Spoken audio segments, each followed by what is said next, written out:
Welcome back दोस्तों। जय हिंद। मैं संदीप कुमार अग्रवाल आप सभी का स्वागत करता हूं आपके अपने चैनल डेली डोज में। आज है 22 दिसंबर 2020 और हम डिस्कस करेंगे आज के कुछ क्वेश्चंस को लेके। चलिए फिर शुरू करते हैं।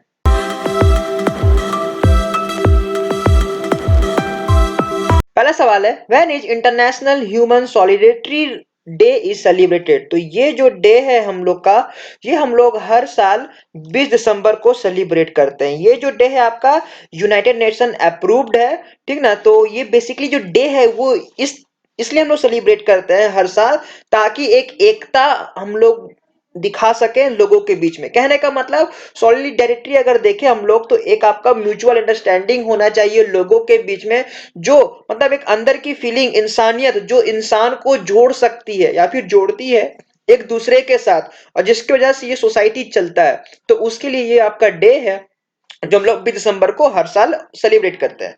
अगला सवाल है, who has taken first sport in Pandit Deendayal Upadhyay telecom skill excellence award.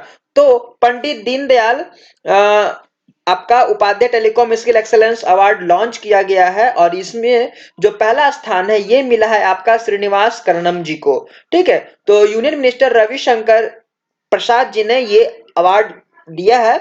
और बेसिकली इसमें दो अवार्ड है, मतलब एक पहला है एक दूसरा स्थान है, ठीक ना। तो पहला स्थान वाले को 50,000 रुपए का कैश प्राइज दिया गया है, वही दूसरे को आपका 30,000 रुपए दिया गया है। तो इसका नॉमिनेशन सबसे पहली बार 2018 में हुआ था।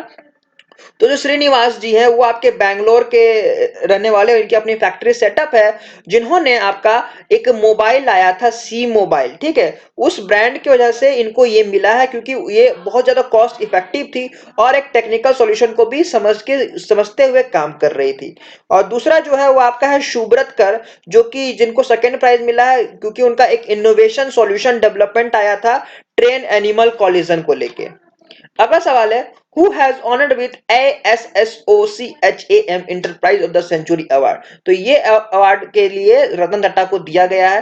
तो बेसिकली ये जो अवार्ड है प्रधानमंत्री नरेंद्र मोदी जी के द्वारा दिया गया है रतन टाटा जी को, एक वीडियो कॉन्फ्रेंसिंग के द्वारा।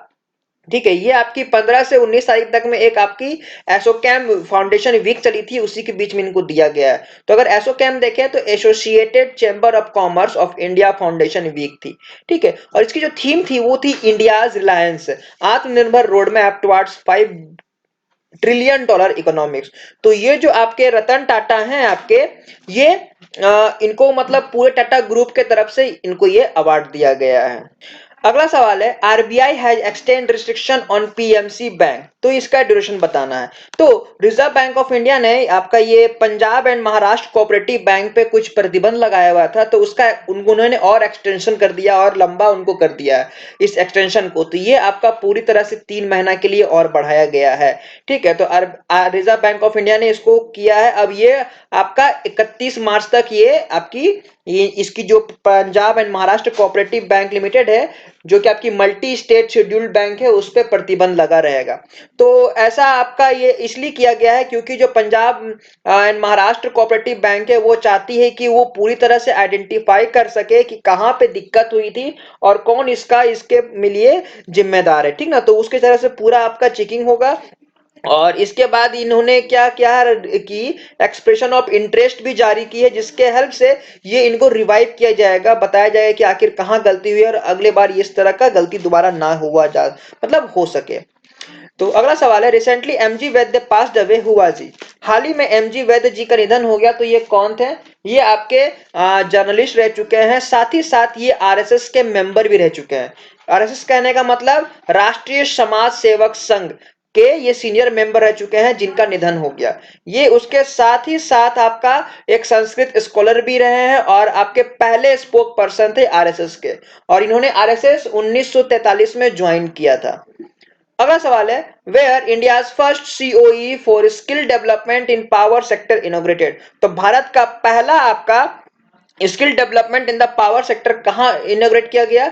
ये किया गया आपका गुरुग्राम में। गुरुग्राम आपका हरियाणा में की एक डिस्ट्रिक्ट है, जो कि वहां के ये आपके हम लोग के यूनियन मिनिस्टर है स्किल डेवलपमेंट के, राजकुमार सिंह, फोटो में दिख रहा होगा आपको, है ना। तो इनके द्वारा ये सेक्टर का इनॉग्रेशन किया गया है। तो ये आपकी बेसिकली आपका national institute of solar energy जो कि गुरुग्राम हरियाणा में पड़ती है वहां पे किया गया है। तो इसकी वजह से क्या होगा, आपकी इलेक्ट्रिसिटी मोड आपके क्यों और अच्छी की जाएगी, जो भी ट्रेनर्स है उनको ट्रेन किया जाएगा इंस्ट्रक्टर, और साथ साथ बहुत सारे जो काम होते हैं उनके लिए लोगों को सिखाया जाएगा।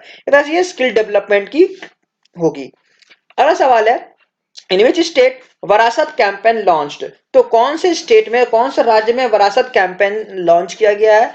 तो ये किया गया है उत्तर प्रदेश। उत्तर प्रदेश के मुख्यमंत्री आदित्य योगीनाथ जी ने मतलब जी उन्होंने ये कैंपेन लॉन्च किया है। तो बेसिकली ये जो कैंपेन है ये बात करती है कर property and land related disputes in rural areas. जो देहाती क्षेत्र हैं, ठीक ना, उनमें जो जमीन के जो होते हैं, जैसे कि बेसिकली कोई जमीन है तो कोई ठेकेदार करके उसको हड़प लिया या फिर उसको किसी को बेच दिया, तो ये लैंड माफियाज वाला काम है, ये सब कुछ वो खत्म करना चाहते हैं। तो जो भी जिनका भी ये सारा है जमीन, वो ऑनलाइन या फिर ऑफलाइन सारा वरासत कर सकते हैं, मतलब अपने जमीन की रजिस्ट्री वगैरह कर सकते हैं। तो उसके लिए आपका कैंपेन लॉन्च किया गया है। अगला सवाल है आपका, which Singapore site has been added in the list of UNESCO. तो यूनेस्को के लिस्ट में सिंगापुर का कौन सा ऐसा साइट इसे ऐड किया गया है? तो ये किया गया आपके हॉकर को।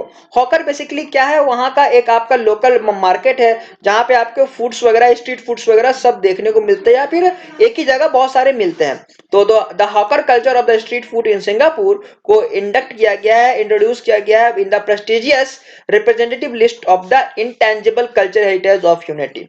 तो ये हॉकर कल्चर वहां पे सिंगापुर में बहुत ज्यादा ही आपका लोकप्रिय है, और बेसिकली उनको ये वहां के लोग इनको स्ट्रीट डाइनिंग के नाम से भी जानते हैं, ठीक ना। मतलब बेसिकली रोड साइड आपको खाने को मिल जाएगा, बहुत सारे तरह तरह के फूड मिल जाएंगे, इंडियंस मिल जाएंगे, चाइनीज मिल जाएंगे, मलाई मिल जाएंगे, और भी बहुत सारे कुछ।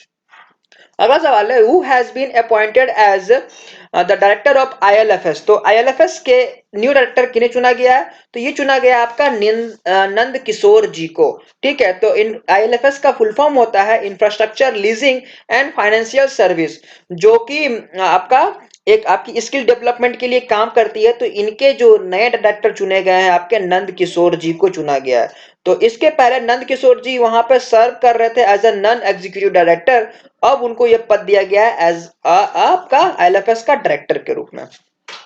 अगला सवाल है, which automotive company has flag off great India drive. तो कौन सा ऑटोमेटिव कंपनी है जो कि इंडिया में ग्रेट इंडिया ड्राइव लॉन्च किया है? तो ये किया गया है हुंडई मोटर इंडिया लिमिटेड के द्वारा। तो बेसिकली ये जो है ये आपका 20 दिसंबर को चालू किया गया, और इस कैंपेन के थ्रू ये प्रोग्रेस ऑफ फॉर ह्यूमैनिटी के लिए एक कैंपेन जारी करे, लोगों तक ये मैसेज पहुंचाएंगे। मतलब जहां जहां ये गाड़ी चलेगी, लोग वहां वहां के लोगों को ये मैसेज जाएगा कि हम लोग इंसानियत की वजह से बहुत सारे काम कर सकते हैं और इसको हम लोग को करना चाहिए, मतलब एक बनाए रखना चाहिए। तो ये चौथी आपकी एडिशन है ग्रेट इंडिया ड्राइव की हुंडई के द्वारा, ठीक है। तो ये ह्यूमैनिटी प्रोग्रेस को आपका फ्लैग करेगी, लोगों तक अवेयरनेस पहुंचाएगी। तो बस यही थे हमारे आज के कुछ क्वेश्चन जो मैंने आप सबके साथ डिस्कस किया। आई होप ये सेशन आप सबके लिए हेल्पफुल होगी। तो आज के लिए बस इतना ही। Thank you.